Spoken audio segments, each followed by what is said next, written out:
In 1847, a wagon train ledger listed 30 names. The last line read, "Unaccounted for." In 1876, a watch was pawned in Deadwood, inscribed, "To R, may you never be late again." It was never redeemed. Whose names never returned? A silver pistol in a trunk, a ledger crossed in red, a piano, untuned in dust. From 1803 to 1900, the West opened, railroads spread, and towns rose, then vanished. Objects survived, owners did not. When the frontier closed, what else was left behind? This is history's ledger, where the West is read by its objects. A silver pocket watch stopped at midnight, a wagon ledger with the last line crossed in red, a safe lined in gold leaf paper, but empty. We'll follow the century between the 1803 purchase that doubled the map and the ghost towns left behind by 1900, not by legend, but by what remained when the voices didn't.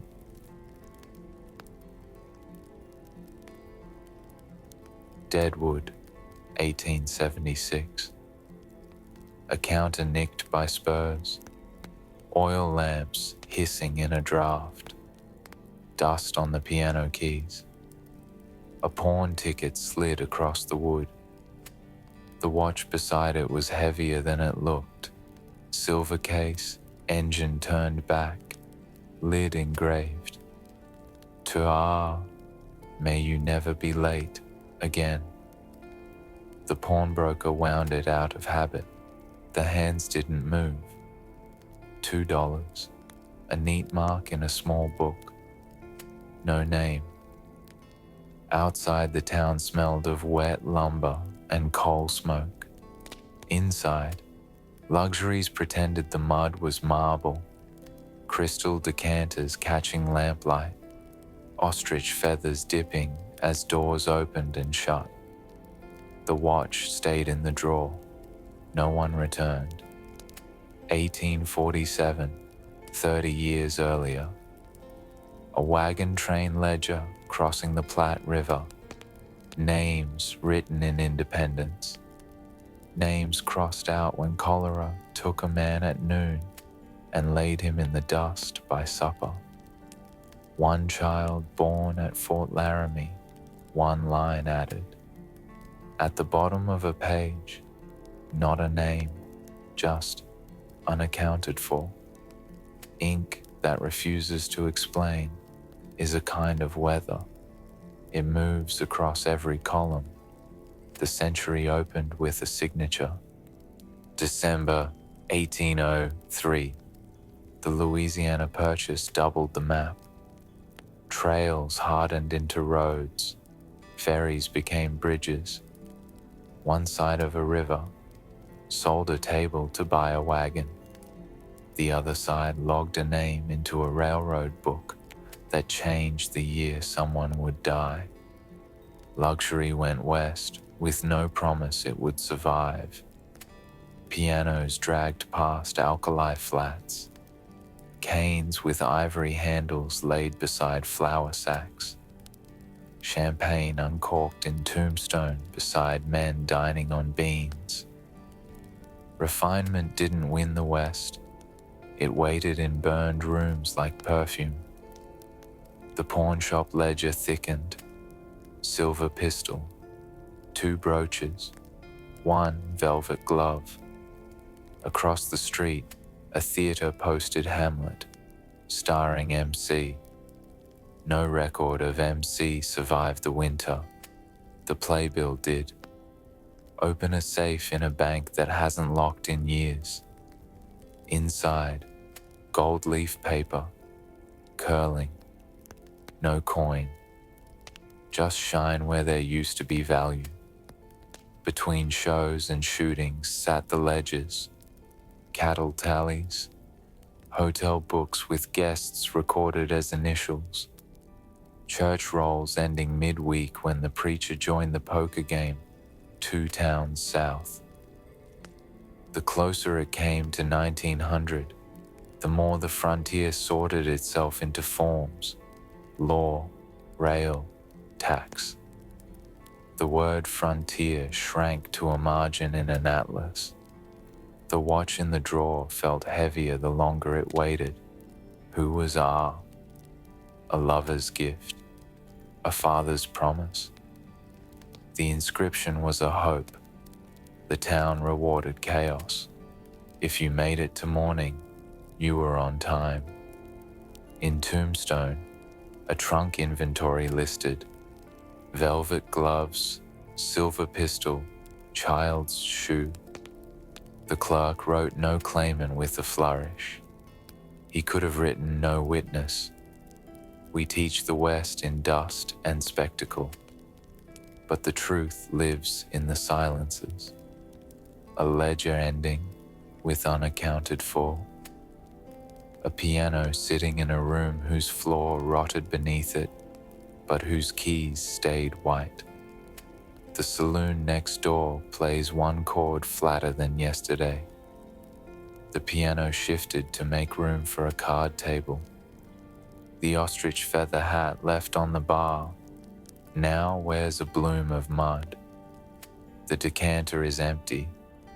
The room still smells like wine. At the far wall, the safe casts a circle of shadow. The pawnbroker closes his book, sets the watch down. For a moment, the hands look like they might jump. They do not. He turns out the lamps, one by one. The last thing to shine, the hinge on the safe door, and the small silver lid engraved with the promise the town could never keep. Most of the West wasn't outlaws or lawmen. Most of it was a drawer with a watch in it, a red line in a ledger, a piano with one stubborn key that still rings, because no one played it long enough to wear it down. Wind pushed through a cracked window and lifted a sheet of music. 1 bar, 2. Then it settled against ivory keys yellowed by time. The piano answered once, a note, accidental, bright as a match in a cold room. The saloon hadn't seen a lamp in years. Dust sat thick on oil-stained wood. Glass glittered faintly in the corner where a mirror had cracked itself into 100 small skies. Under the bar, a safe leaned open, lined with gold leaf paper, curled at the edges, the metal beneath sweating rust. A little shine for a story that didn't end well. On the floor, a shadow in the dust marked where an ostrich feather once lay. Behind the counter, a ledger swollen by damp lay open. The last page ended in red. Names, then lines. A date in the corner. 1876. The year Deadwood began pretending it would last. Outside, boards creaked. Coal dust on the air. The smell of last night's fire and this morning's regret. Inside, a decanter sat on a slumped shelf, its stopper fused in place. A line traced where liquid once sat and evaporated away. Some rooms keep better memory than people do. A piano key untouched still rings pure. A velvet glove holds its shape long after the hand is gone. A pawn ticket outlasts the story it tried to pay off. Boomtowns weren't born loud, they were born in lists. 1849 gave San Francisco a fever. 1876 gave Deadwood a stage. 1881 gave Tombstone lamps and silver. Saloons counted windows and gambling halls. Then, silence. By 1900, maps showed rails, not trails. Ghost towns, not growth. Between the door that swung wide and the one that never shut, a handbill stayed stapled to a wall. Hamlet, starring MC. The name never grew longer. In a rusted trunk, a blackened pistol, a child's shoe, 2 gloves, a photograph fogged where the face should be. None of it weighed much, yet all of it outweighed the legends printed later for schoolrooms. Step outside, and grit stings your teeth. Step in, and the room smells like a bottle opened long ago. The floor gives just slightly where boots once carved a path. A single page lies folded behind the counter. April 1882. Inventory moved to rail. No car number. No name. The saloon still holds the draft. The gold leaf paper still catches a line of late sun. And the room keeps its breath. July 2nd, 1847. Cholera took him before noon. One line in a wagon train ledger near the Platte River. The ink trembled, the hand rushed. A name, then a line drawn through it, as if he'd never been meant to cross the page at all. Wagon trains left Independence, Missouri, each spring. Miles of dust, river crossings, alkali that burned tongues. Inside the wagons, barrels of flour, trunks with strange priorities, a parasol wrapped in tissue, a silver-backed brush, a violin cushioned in quilts. The trail smelled of sweat, oxide and lavender when a trunk cracked open. Children remembered wheel creaks more than lullabies. Men drank water that made their mouths raw. Women's fingers blistered on brake handles. The Donner Party, winter 1846 to 47, left no entries, only bone, cloth, and ash. A doll's shoe found near Truckee Lake. A gilt-edged book surfaced decades later, half buried. Luxury became evidence. Hope carried too far. Along the Platte, cholera moved faster than wagons. Graves were shallow, names marked on planks. The wind pulled up. One traveler described rows of mounds, each with a tattered bonnet or handkerchief waving from a branch. Her words outlived most she passed. One porcelain cup cracked at every mile. A family argued whether to leave it. They didn't. Weeks later, it was found upright in the sand by the Sweetwater River. No wagon in sight. Luxury didn't soften the crossing. It sharpened it. Ivory combs in saddlebags. Green glass decanters beneath meal sacks. Embroidered gloves folded next to pistols. Fragile things, more burden than comfort. But when names faded, objects remembered. The senses stayed behind. Rain on tall grass near Fort Laramie. Buffalo rot. Wild berries in the Blue Mountains, sweet, fast.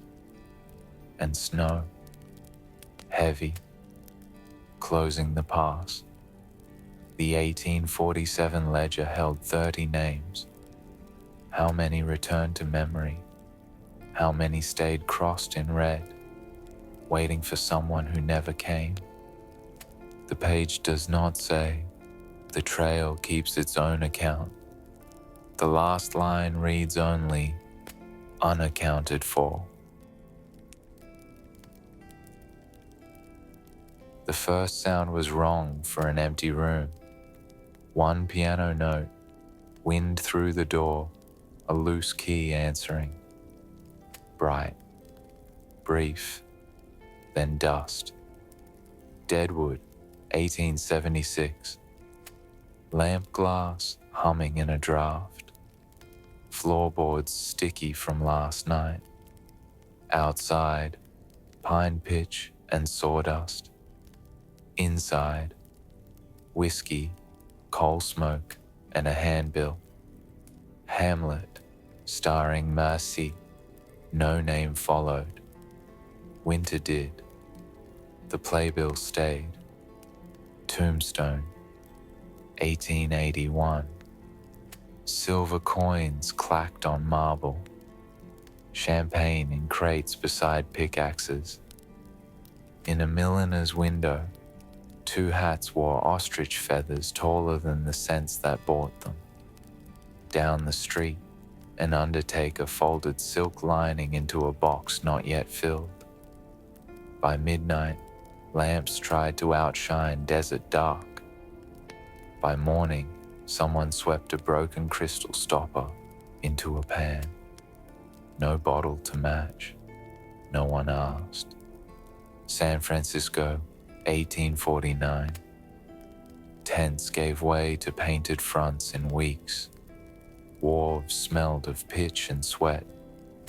A music teacher dragged a square piano uphill with 4 men and a bet. He tuned it on a crate, while 2 boys argued over a menu in a place that had no stove. Ghost towns keep cleaner inventory than living ones. A ledger puckers from damp, names blur, then stop. The smells stay longest. Perfume clings to curtains. Whiskey sweetens in wood. Coal ash settles low like tired fog. Touch, too, lingers. Velvet catches on a callus. A feather in dried mud keeps its shape. Champagne straw breaks clean when you bend it. The dice hum is harder to shake. Even now, listen too closely and you'll hear the clatter. Ivory on wood, the dealer calling a number no one can repeat. A trunk found in Cochise County told no lies. Blackened pistol, gloves, a bottle label still glued to memory, not glass. No note, no tag, no witness. Rail made and unmade, all of it. A fort became a siding. A schedule replaced a trail.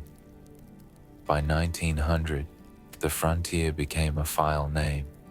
The Wild West already in costume. Deadwood tried to last. The lamps were trimmed, the decanter upright.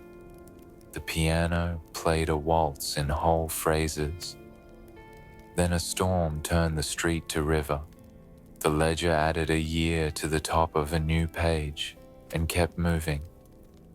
We remember standoffs, grave markers, the gun drawn first. But the drawer held more truth. A playbill with no name.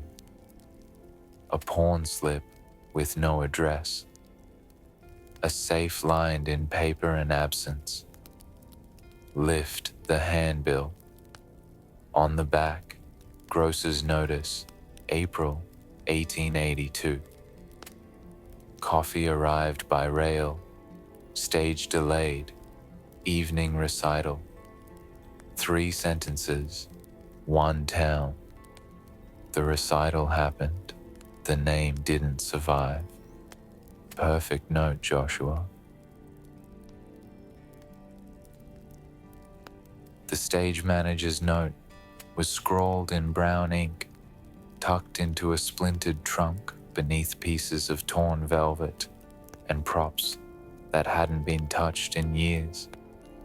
House full, heat in the lamps, grease paint bitter. If the sheriff waits after the second act, we'll skip the curtain call. No name signed, just heat, urgency, and the sense that everyone involved already knew how these stories usually ended. In the late 1870s, Deadwood's theaters rose fast. Plank floors, curtains stitched from mismatched reds, gas footlights that hissed when wind slipped under the door. On any given night, Hamlet stood beside faro tables, and the line between scene and street blurred until no one could remember who was playing which role. Tombstone followed, its stages framed in gilt, its seats stained with lamp smoke and perfume thick as syrup. A crystal coupe waited on a piano top, warm by the second act. One man in a feathered hat applauded with gloves on, not to be elegant, but to avoid dirtying his cuffs. Across the street, an undertaker folded silk into a box, while a bartender broke champagne straw into kindling. The actors brought the East with them: velvet capes, satin corsets, brass button jackets, everything pressed as tightly as their scripts, and carried over mountains in crates that broke before the first line was ever read. A violin wrapped in torn sheet music arrived at a stage where the ceiling sagged and the orchestra pit echoed with footsteps instead of strings. Beauty tried. Dust persisted. In 1883, Buffalo Bill took it farther. His Wild West exhibition turned dust into myth, with galloping riders, mock raids, and sharpshooters performing in stadiums before crowds who had never smelled rawhide or saddle oil. By 1887, the show bowed in London.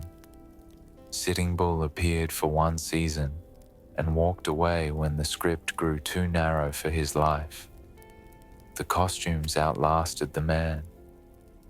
Meanwhile, back in towns that hadn't yet emptied, traveling companies carried Shakespeare to Kansas and Missouri in wagons. They turned stables into theaters overnight and opened with Othello by noon. A hired baritone sang beside a teacher doubling as a costumer, and a soprano marked her sheet music with the same hand that sewed her hem. Tension came from the street, but it didn't always knock. A door latch failed. A marshal waited near the piano. A sheriff called a name mid-performance. The cue light stayed on. The room shifted. Props held more truth than dialogue. A dented sword with gilt flaking off the grip. A plume wired into a hat so roughly it had to be cut out when the show ended. A broken corset bone wrapped in ribbon and hidden under the floorboards. Each object outlasted the applause that gave it context. The smell of grease paint and rosin clung to boards. You could still smell lamp oil in the curtains, years after the last line had been forgotten. Champagne stains turned tacky in the heat, and under the stage, the dust thickened like silence. Somewhere backstage, a fan curled where a hand had dropped it mid-gesture and never returned. The feather caught the breeze each time the door opened, a kind of bow that never found its finish. We like to think the show must go on, but sometimes it simply doesn't. Which leaves the better memory, the bow that earned applause, or the glove left folded in a trunk? shaped by a hand the program didn't bother to name. The safe door had been closed so long it forgot how. When it finally gave, hinges shrieked once, then surrendered with a sigh. Air rushed out, stale and metallic, laced with mildew and dust. Inside, gold leaf paper still clung to the walls, its shimmer dulled by years, its corners curling inward like petals bruised by time. There was nothing else. No coin, no ledger, just the scent of promises left too long in the dark. Body, California, once filled with 10,000 voices in 1879, fell quiet in less than 2 years. Silver ran dry, and gold chased deeper into shafts where light refused to follow. Curtains still hung in window frames where glass had long since cracked. School slates remained on desks. Chalk ghosted faint words across blackboards, the kind no wind dared erase. Tombstone, in the same decade, sold marble bars, silk-lined coffins, and imported champagne while the mines ran full. Undertakers kept showrooms bright and measured boxes in silk.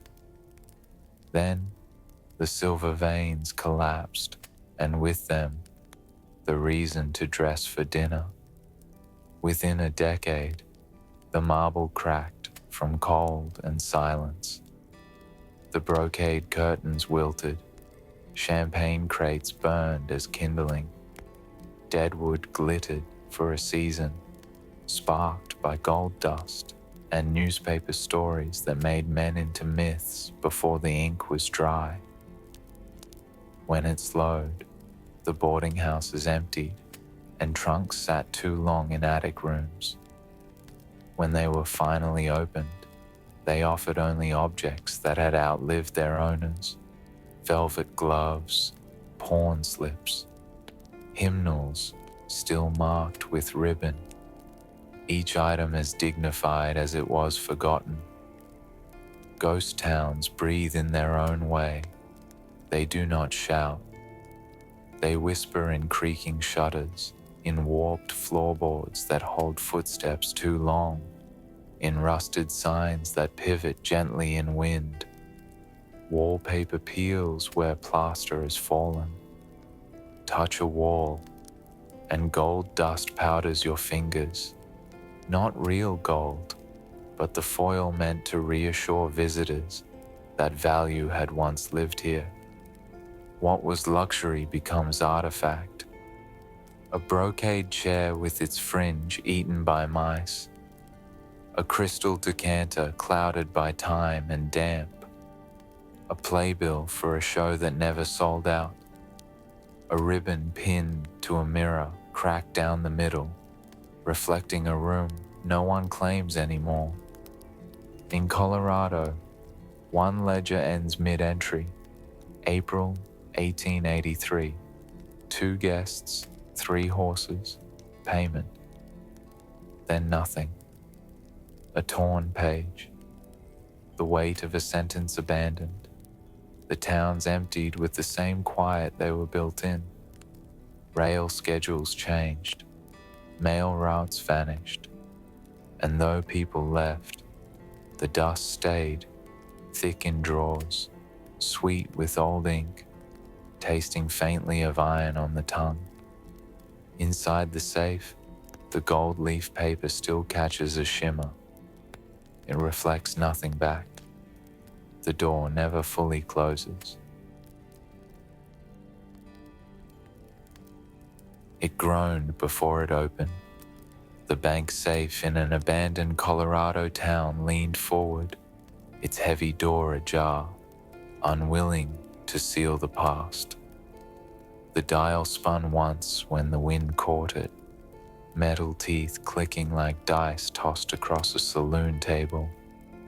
The sound echoed, then faded into the stillness of the room. Inside, the walls were lined with gold leaf paper, curling at the corners, peeling like pages unturned for too long. No coin, no receipt, only iron and the sharp, sour smell of ink that had dried into silence.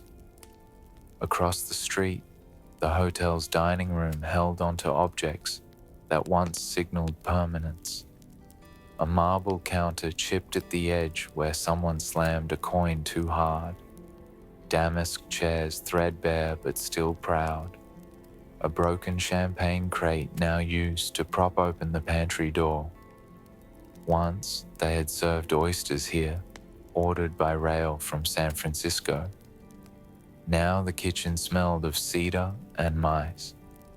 In Deadwood, 1877, records list 2 safes received by rail. The ledgers that came with them were bound in leather and inked with deposits that filled columns for a while. One of those safes would end up like this one, its interior glowing faintly, as if still trying to impress, even after its value was long spent. The illusion of security lingered longer than the wealth it once held. Luxury in these towns wore thin quickly. A velvet curtain could keep dust from a whiskey bottle for a season, but not forever. Silk-lined coffins looked elegant in windows, but inside they told a harsher truth.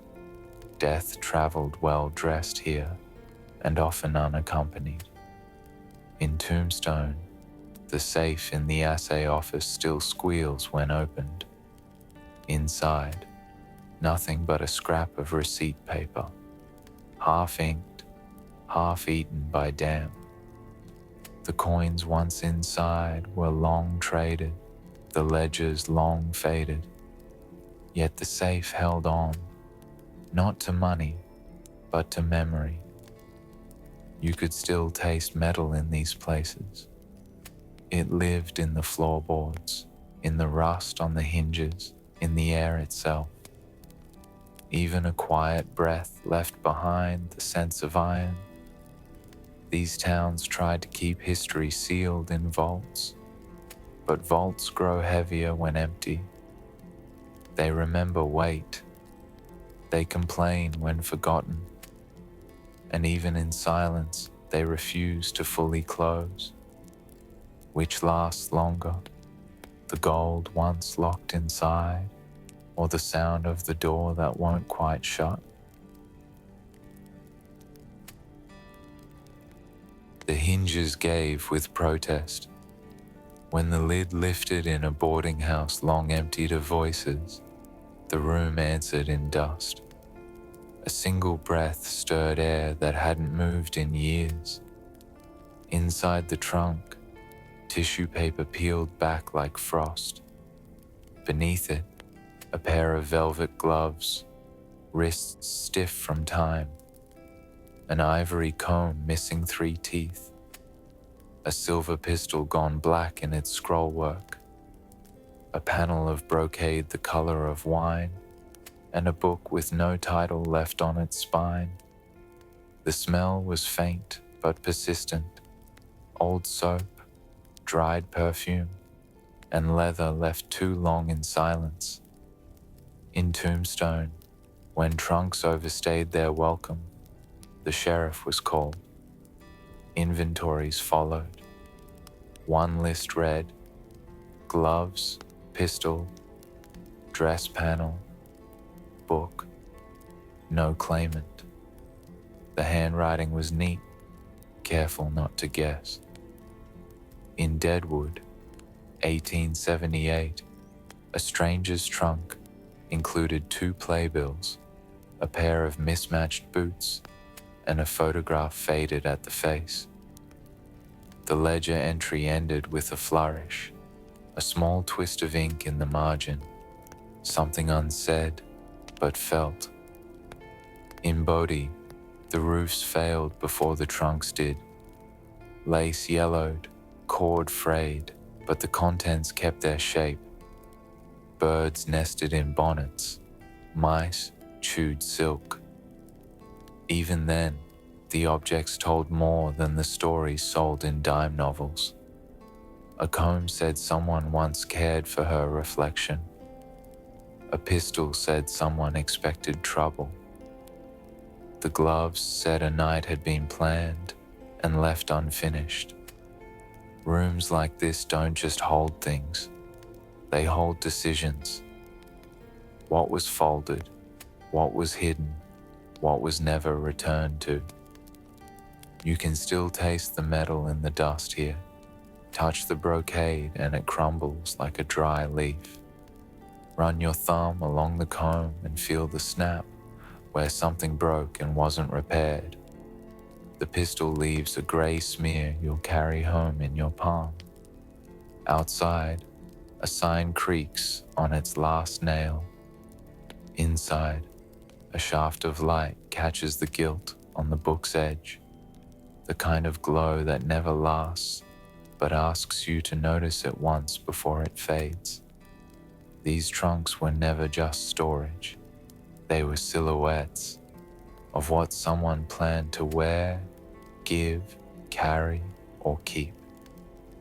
Each one waited longer than the name it belonged to, and when no one came, the auction clerk wrote, "As found."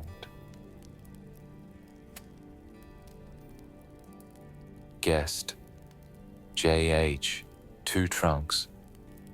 Complaint, lamp oil, taste in the coffee.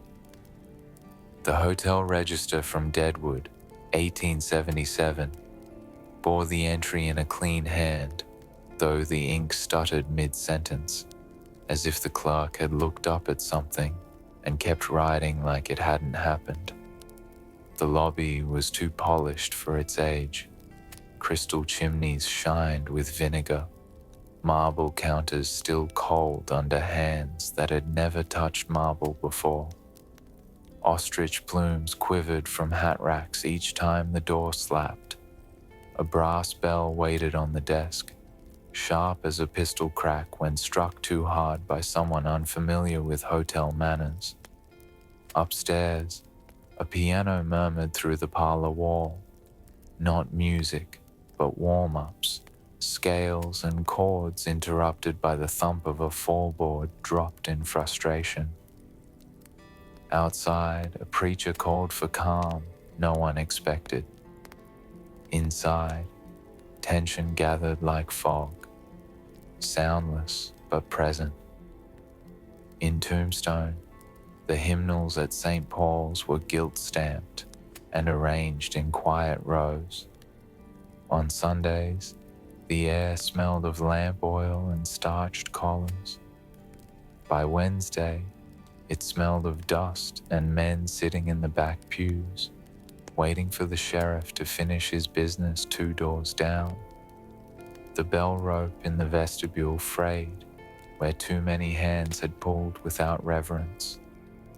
The sexton recorded baptisms and funerals, but stopped writing when the choir robes ordered the month before remained uncollected. Registers across the West used the same vanishing language. Arrived, 3 nights, departed. In San Francisco, 1851, a woman signed Madam E and listed a satin cloak under baggage. In Bodie, 1880, a clerk noted, "Party of 4, 1 trunk lost," writing the word "lost" with a flourish like a farewell. Conflict didn't knock. It walked in with muddy boots, tipped its hat, and asked for a room. In Leadville, a parlor chair went flying when the dealer palmed a card. The matron had it back in place before the sheriff cleared his throat. In Dodge, a bullet hole in a mirror did the talking. No explanation needed, just a notch in the frame and a reflection bent at the edge. Refinement in these places always carried tension. Satin-backed chairs in parlors that smelled of wet wool, glass lamps lit even when the coal train was late, a piano tuned just enough to pass for elegance until a storm brought the roof in on the illusion. The censors filed what the ledgers didn't. Wine soured overnight in crystal glasses. Dust clung to the hem of hymnals left open on marked pages. Coal ash settled in corners. The rope in the church tower warmed underhand, then burned if pulled too quickly. A choir robe hung behind a door, hem damp, never collected. The register showed a name, then scratched it out. Someone folded the robe neatly anyway, as if the voice might still return for it. Which room held more truth? The church, where hymns softened the air, or the parlor, where the mirror still showed the notch twice, once where the bullet grazed it, and once in its reflection? You heard it before you saw it. A rail whistle stretched thin over prairie, folding itself into the horizon like a promise or a warning. By the time the wind brought it to town, windows rattled and clocks corrected themselves. Somewhere, someone set a trunk down and knew they wouldn't need to unpack. By 1869, the spike was driven. Steel bound the coasts. Trains carved through what had once taken months on foot. Schedules arrived in towns that had never seen time measured so precisely. Minutes mattered now. Wagons became relics. In the dining car, porcelain clinked on linen. Champagne bottles leaned in brass racks. Velvet seatbacks wore down faster than stories could be written. The rails offered a future measured in speed, but not in permanence. In Kansas, 1874, a depot ledger recorded tickets sold, 3. On the next page, nothing. The station stood empty when surveyors passed 20 years later. The timetable still hung on the wall, curling at one corner, dates unreadable, ink flaking like dried leaves. A depot in Colorado kept trunks that were never claimed, a child's shoe, a Bible with gilt edging, ostrich plumes wrapped in a newspaper dated 2 weeks behind the world. The clerk wrote, "No claimants," locked the door, and boarded the outbound train himself. Coal dust clung to everything. It coated the walls of hotels, settled into the cracks of piano keys, stained fingers and lungs. It tasted of iron and distance. When the whistle finally quieted, the silence it left behind felt heavier than the noise. The 1890 census declared the frontier closed, not with a fight, but with a line on a map and the steel to enforce it. Some towns grew into cities.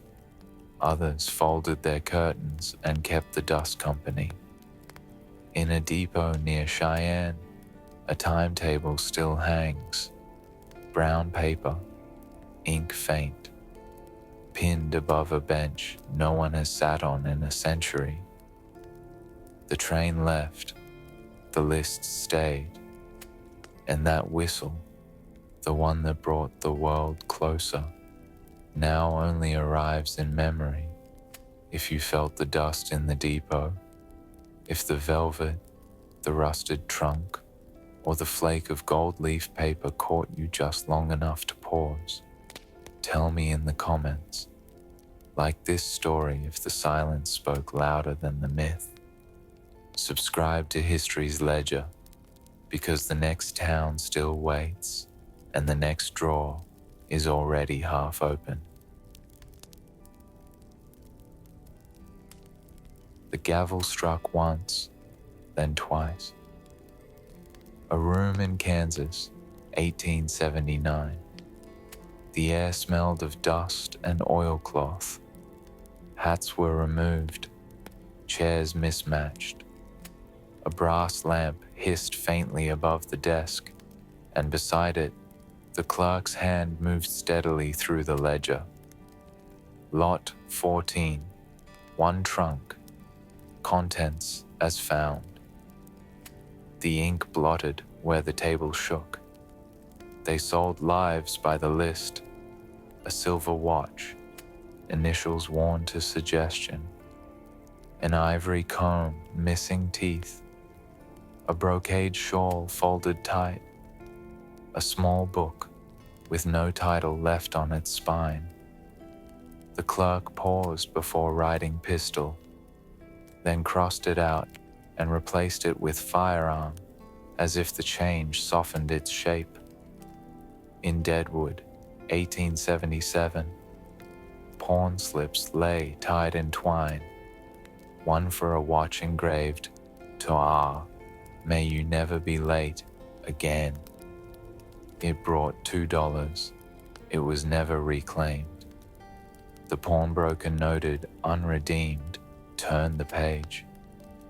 In Colorado, a probate notice read, "Relatives unknown." A trunk opened by the sheriff revealed gloves, a child's shoe, a playbill bearing only MC, and a photograph where the face had vanished under a spill. The auction house labeled the lot as found. Sometimes, items broke before they left the room.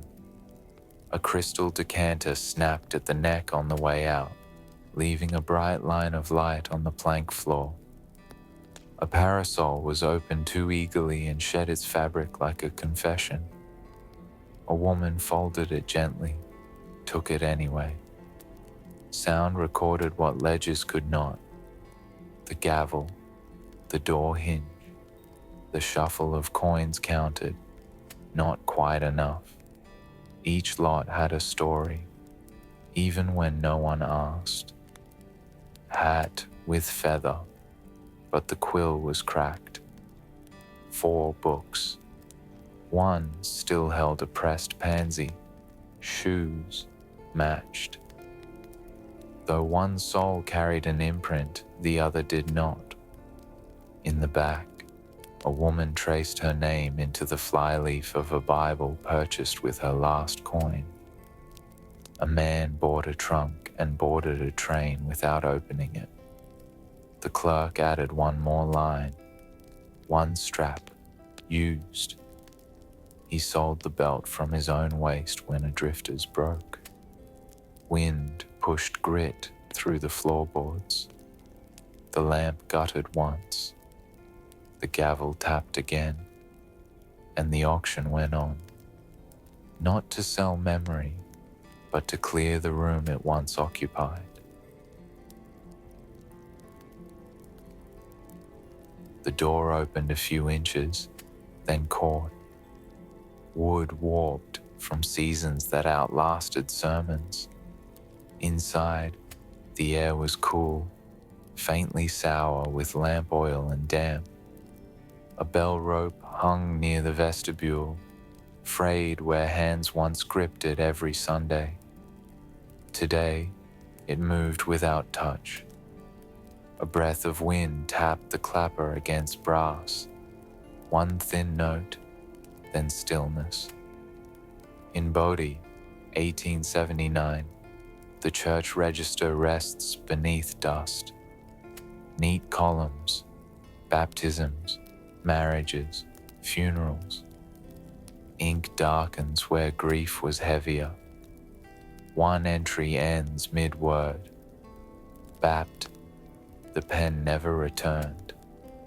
In Tombstone, 1882, St. Paul's still held hymnals stamped in gold.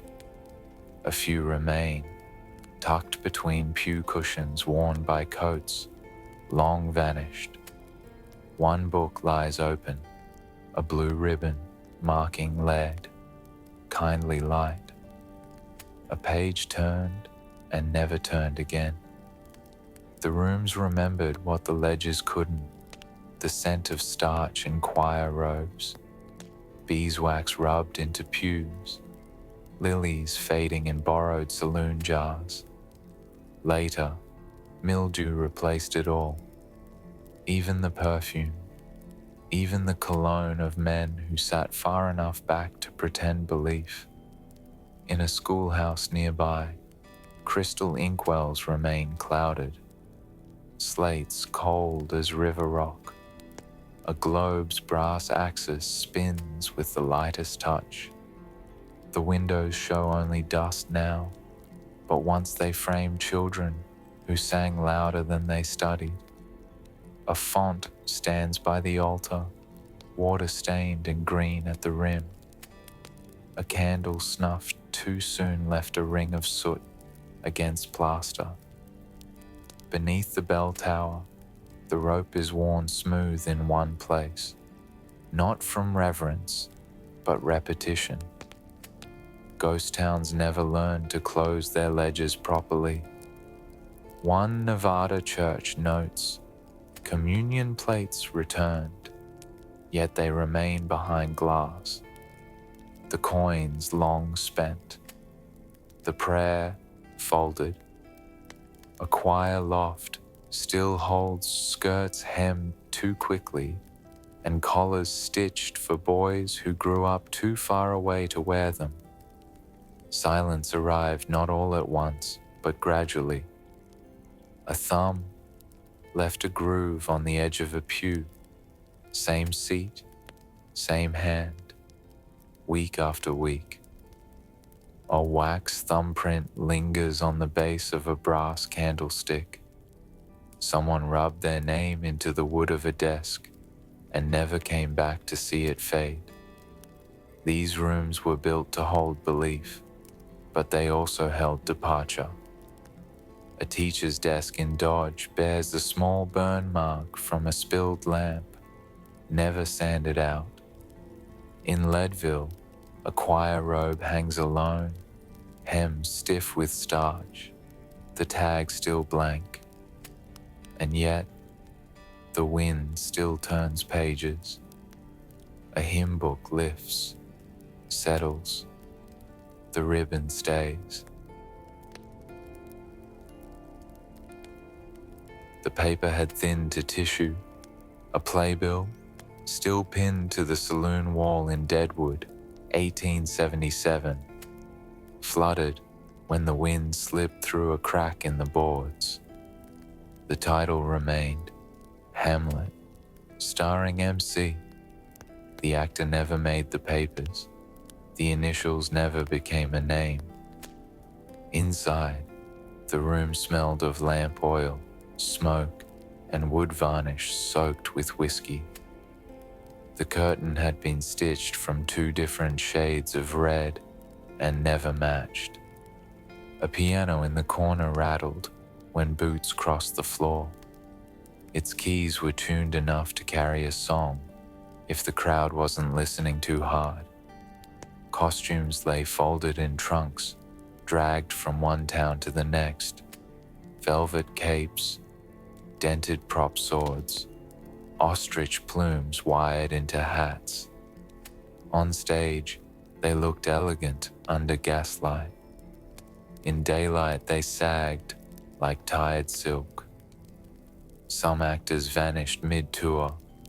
Their names never made it onto the next handbill, but their gloves remained under the stage. In 1883, Buffalo Bill Cody brought spectacle to scale. His Wild West show took dust and stitched it into legend. Galloping riders, staged rescues, mock battles, the coach taken at a run. By 1887, it played for Queen Victoria. The myth had gone global, but the closer the applause came, the further the truth slipped into shadow. Sitting Bull joined the cast for a season. He left when the script narrowed his life to a sideshow. Annie Oakley stayed longer, firing shot after shot into the air to keep the crowd cheering. Behind the curtain, things told a different story. A velvet jacket torn at the sleeve, gilt flaking from a sword hilt, crystal coupes stained at the rim, wigs still carrying powder, a prop ledger filled with fake signatures, while the real one backstage recorded missed payments. Cody died in 1917, legendary but nearly broke. His costumes outlived him, folded into trunks marked with fading initials. His show had given the world its favorite version of the West, but the West it came from had already emptied out behind it. Smaller towns copied what they could. Tombstone's theater once promised Hamlet too, the same initials, MC. A cracked violin still waits beneath the risers. The strings have curled back like dried grass. The props endure because the actors didn't. Perfume lingers in crushed feathers. Lamp oil has marked the curtain hem in soot. A playbill curled tight now holds nothing but its paper. What survives? The script? Or the absence where a name should be? The door creaked once, then surrendered. The lobby of the First National Bank, Nevada, 1881, still smelled faintly of paper and iron. Ink soaked into ledgers, mildew caught in cracked leather bindings. Light came through warped shutters in stripes, falling across a marble counter that had outlived its coins. The surface was cold, chipped at the corner where a man once struck it too hard. Behind the counter, wallpaper stamped with gold leaf flowers peeled slowly down the wall. The pattern still caught the light, a ghost of elegance left behind in dust. Safes lined the back wall. One stood open. Its gold paper lining shimmered faintly, curling in on itself like a secret too long kept. The door groaned as if remembering weight, but inside, no coins, no ledgers, just air that tasted metallic and old. On a nearby shelf, a register still lay open. Deposit, April 12th, 1882. A name written, then crossed out, then struck again. The entry ended mid-sentence. The clerk didn't finish. Outside, wooden boards thudded in the wind. The noise carried through the building, close enough to sound like returning footsteps. But no one came. Banks in Bodie, Tombstone, and Deadwood followed the same arc. They promised permanence with marble and brass, gold ink on glass doors, ledgers ruled into perfect columns. But when the silver dried up or the rails bent away, the promises hollowed. Safes stayed behind, lined in gold and memory. The vaults never held silence well. You can still hear it if you breathe slowly.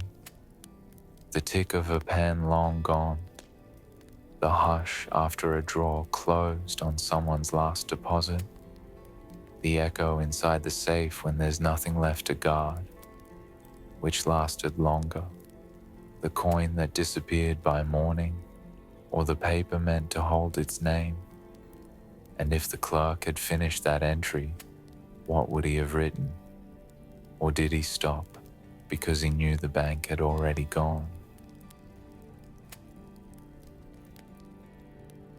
Outside the assay office, the street was quiet. Boards hollowed by dust. A crooked sign swung in wind. We buy dust. For a time, that was all the invitation anyone needed. San Francisco, 1849. Tents turned into storefronts in weeks. Men wore silk cravats over rotting boots. Champagne bottles stood behind bars that served beans. The menus promised oysters. The air outside tasted of smoke and salt. By 1876, the Black Hills set Deadwood ablaze with rumor. Stories traveled faster than the coaches. Newspapers declared fortunes before they were real. But inside the pawn shops, the truth stacked slowly. Silver watches, a child's shoe, brocade gloves, pawn slips priced at less than memory. One pawn ticket read, "To R, may you never be late again." The watch it marked was never claimed. It lay in a drawer until even the ink began to fade. At the assayer's counter, brass scales dulled under fingers blackened with dust. Ledgers listed weight in ounces and coin in dollars, though one page in Leadville, 1880, ends with a jagged pen stroke. Two men argued outside the saloon over the same gold. One never walked home. The entry says, "Deposit, 47 ounces." It says nothing about the bullet. The sound of gold dust on a scale was soft, like sand against glass. For some, it meant food. For others, it meant their name in a ledger that would outlive them by just a page. Opulence wore thin. Crystal decanters cracked in the fire. Velvet curtains faded in rooms no longer swept. Feathers curled in trunks never reopened. All of it lasted longer than the hands that had paid for it. By the 1890s, the gold was mostly gone. Banks shuttered, ledgers curled, the dust stayed. In one Nevada book, a final entry reads, "Deposit." The pen stopped. The hand didn't return. Did the gold ever belong to the men who carried it, or only to the ledgers that swallowed their names? The counter remains, marble, cold, cracked. The scales rust. The sign above the door still says, "We buy dust." But there are no buyers now, only dust. The chalkboard was still grey with words no one had finished. A date faintly penciled in the top corner, October 1887.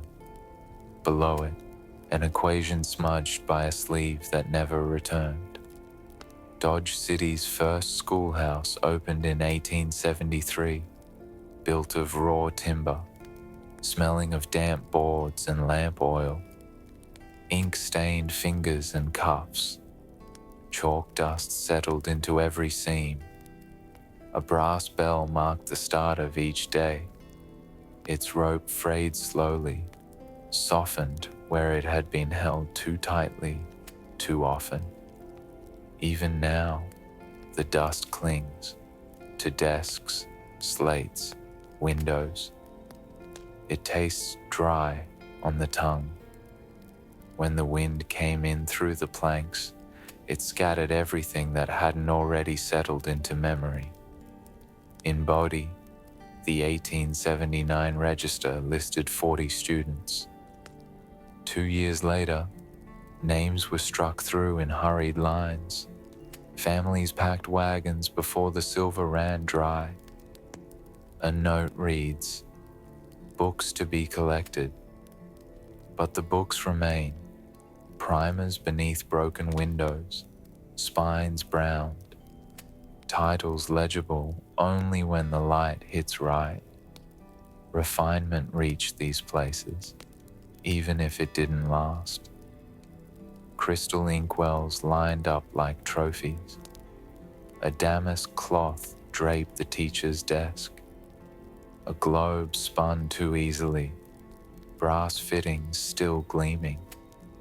Children copied letters by candlelight while the wind rattled the seams. Sometimes, conflict arrived in boots. A Kansas sheriff once called 2 names during spelling. The boys stood, left their slates behind. The teacher marked them absent. No explanation followed. None was expected. Silence didn't fall all at once. It thickened gradually. Benches warped with time. Chalk dried to powder in boxes no one opened. Bells rang without hands pulled by wind. A primer still lies open, its page folded like someone planned to return. Hands left their own record, a name carved into a desk, a thumb-worn groove on a bench's edge, a scuff along the floor where boots are dragged from the front door to the blackboard and back again. The lessons faded, the names blurred, but some rooms still wait as if the bell might ring again. You can see the ribbon in the primer. It still marks the last lesson. The bell rope swung once and stopped.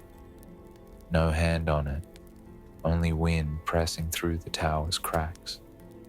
The note it made was thinner than it should have been, the kind of sound that hints at fracture. It lingered, then gave itself back to the floorboards and dust. Churches in the West were built to outlast the saloons.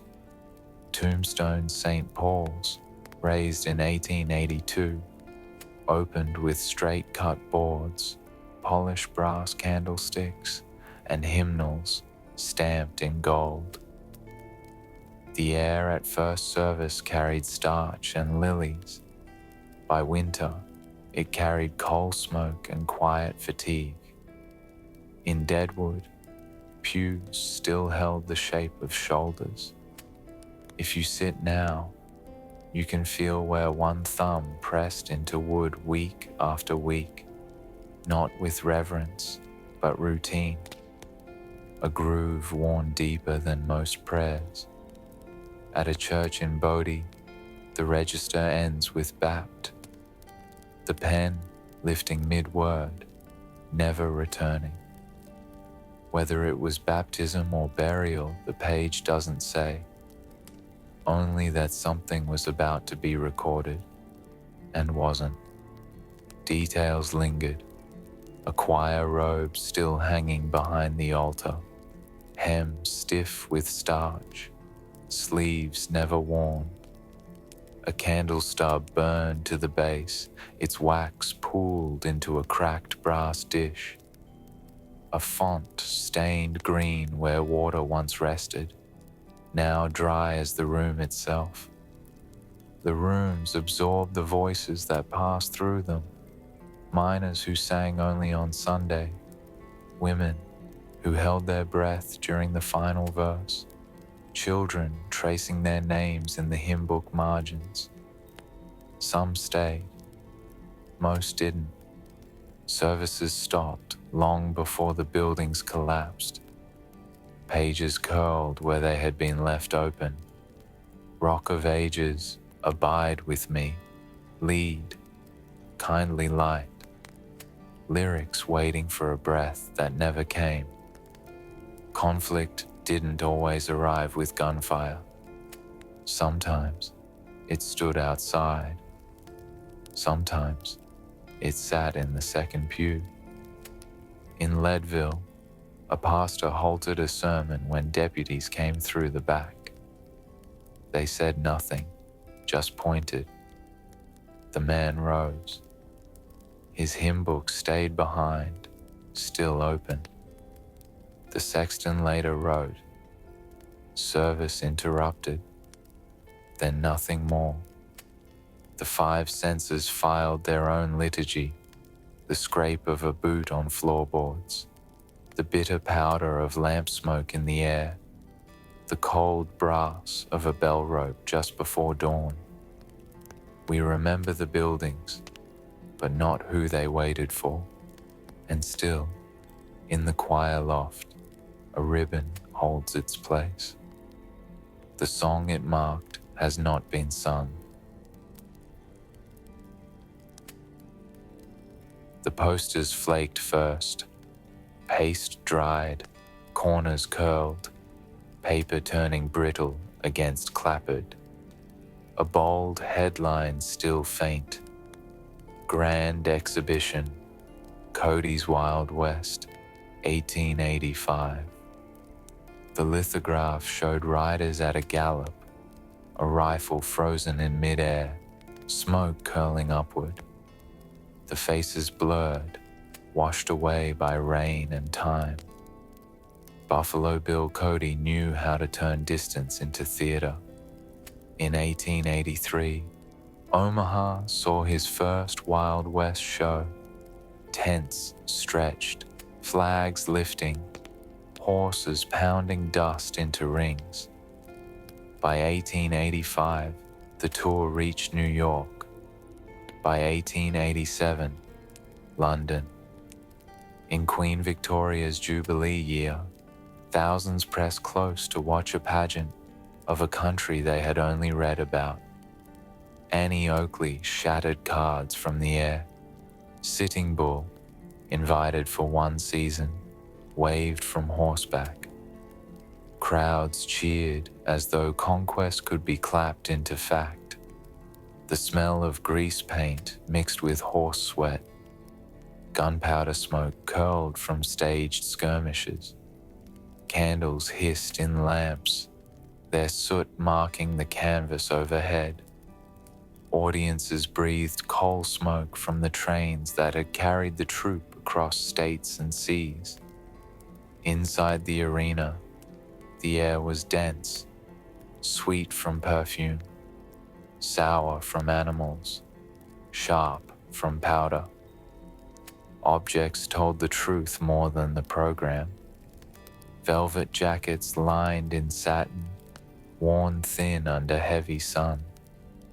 Ostrich feathers pinned to hats, nodding as actors galloped in rehearsed raids.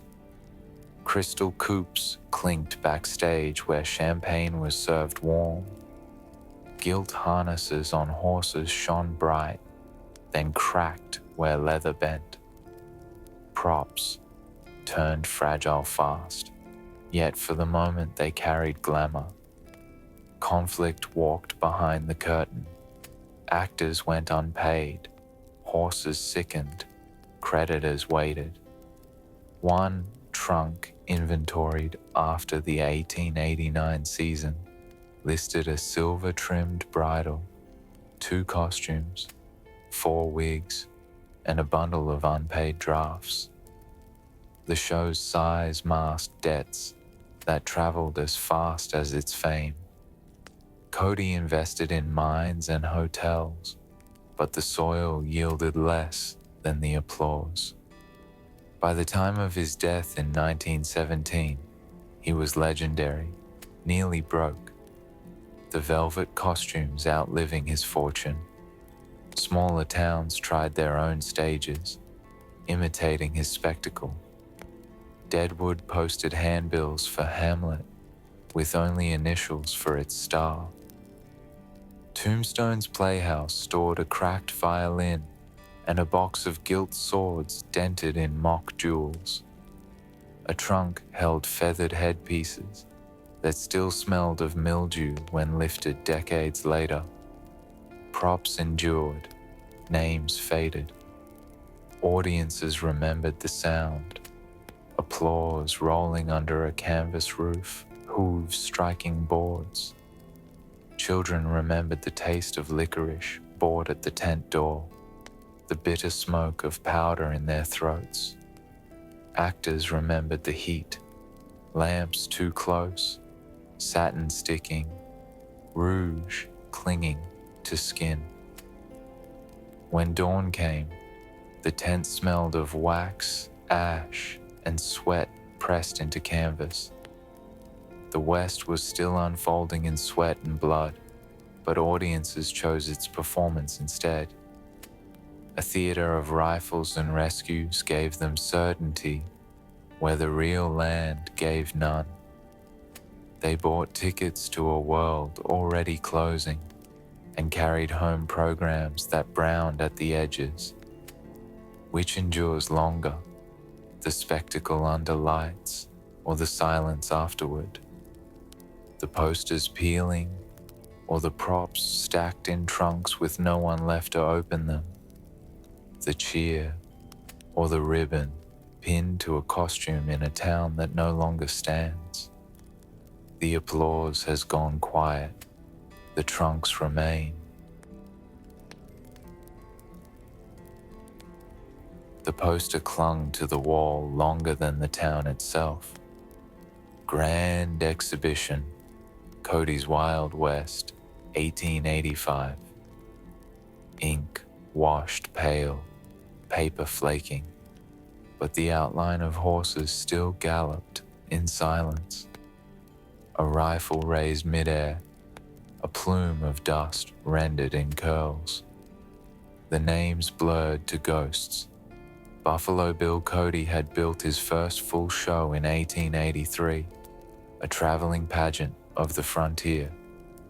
Omaha was the first stop, canvas tents pitched, banners snapping, horse lines set tight against the prairie wind. Riders charged, rifles cracked, women in satin robes standing, the audience shouting as though the wilderness itself had agreed to be tamed in a circle of dirt. By 1885, the show reached New York. By 1887, London. Velvet banners unfurled before Queen Victoria. The crowd watched the frontier packaged in spectacle. Annie Oakley splitting cards in the air. Sitting Bull lifted into a script he despised. Dust turned to theater. Applause replaced memory. The senses remembered better than the posters. Grease paint sharp and bitter. Gunpowder clinging to wool. Lamp oil dripping from brass chimneys, leaving soot above the stage. Horses pouring, their sweat salted in the air.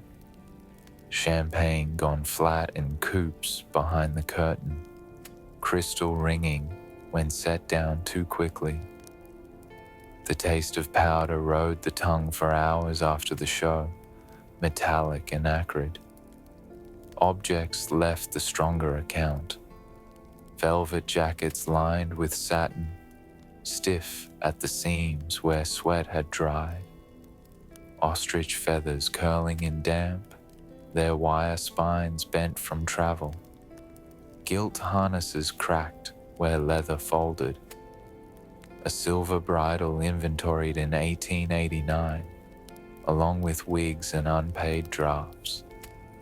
A notebook marked, Receipts, London, 1887. Lists coin heavy, then trails off into bills owed. The show grew famous, but debt paced it like a shadow. Cody himself drifted between applause and insolvency. He bought mines in Arizona, hotels in Wyoming, land where the soil promised riches and delivered little. When he died in 1917, crowds wept at his funeral. The trunks in his tent still carried costumes that smelled of mildew and grease paint. His fortune was gone, his legend costumed in fabric that outlasted the man. Other towns staged their own versions. Deadwood's Playhouse, 1877, posted Hamlet with initials only, MC. The actor's name slipped into silence. The violin that tuned him still lies cracked in a box, strings slack as cobwebs. Tombstone's theater stored gilt swords with dented hilts, their edges nicked from clumsy fights. In the loft, a trunk held feathered headpieces that smelled of mice when opened. Props remained long after actors left, fragments of noise waiting in rooms that never filled again. Children remembered the licorice sold at the tent flap. Men remembered the sound of hooves striking boards, louder than sermons. Women remembered lamps too close, rouge caked on their faces, silk clinging damp. By dawn, the tent reeked of wax and smoke, canvas sagging from night heat. The applause had already scattered. Railroads carried these shows across plains still scarred by real battles. While Cody staged rescues of stagecoaches, the land itself remembered treaties broken, families removed, graves dug shallow. The irony ran thicker than the powder smoke. Towns wrote their myths, while the ink of dispossession was still wet. By the 1890s, posters shouted dates across Europe, but in the American West, the stages themselves were hollowing. Boomtowns emptied, theaters stood with curtains sagging. A program in Tombstone, browned with damp, still announces grand performance, August 4th, 1882. The cast names faded except one, Miss Louise. No surname, no survival. Objects keep more loyalty than applause. A crystal coupe dulled by fingerprints. A velvet curtain cut to ribbons by moths. A feather headdress lifted into light once and now grey. These fragments hold longer than the roar that shook the canvas. Questions still linger like dust after a train. Which endures longer, the show or the silence? The printed name or the initials left behind? The gilt sword dented on stage or the air that swallows its echo? The crowd went home. The trunks stayed, and in a room where posters curled from the walls, a feather shifted in a draft, waiting as if for the next act that never came.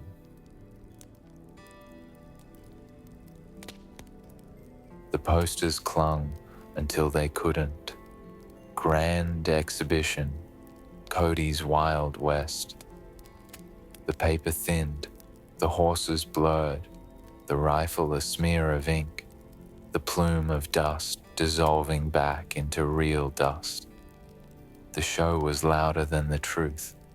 Audiences cheered, gas lamps smoked, velvet jackets glistened for a season. Yet behind the curtain, trunks gathered mildew, debts chased their owner, and the towns that had inspired it emptied one by one. A theater in Tombstone kept its gilt swords. Deadwood kept its playbills. Cody's own costume chest survived him. The applause did not. By 1917, the man was gone, the myth already for sale. Even now, fragments wait in silence. A feather headpiece dulled by damp. A playbill browned in its corners, initials standing where the actor's name failed. A champagne coupe stained by fingerprints. dust holding the glass like frost. Which endures, the noise of the crowd or the feather that still shifts in a draft? The rifle raised on paper or the trunk that never reopened? Which detail will you remember longer? Tell me in the comments below. Was it the velvet folded in trunks, the pawn slips unclaimed, or the posters that promised more than they could hold? Your voice matters to this ledger, and if you'd like to keep turning these forgotten pages with me, remember to like this story and subscribe, so the next chapter waits when you are ready, because the next story is already waiting, one not of shows or safes, but of the land itself, of roots, flowers, and warnings once known, now half forgotten. They looked like food. They smelled too sweet. Some were carried into memory, others into graves, and some still grow closer than you think. The curtain has fallen here. The next page opens there for the next video. Deadly plants, native tribes avoided, but you don't.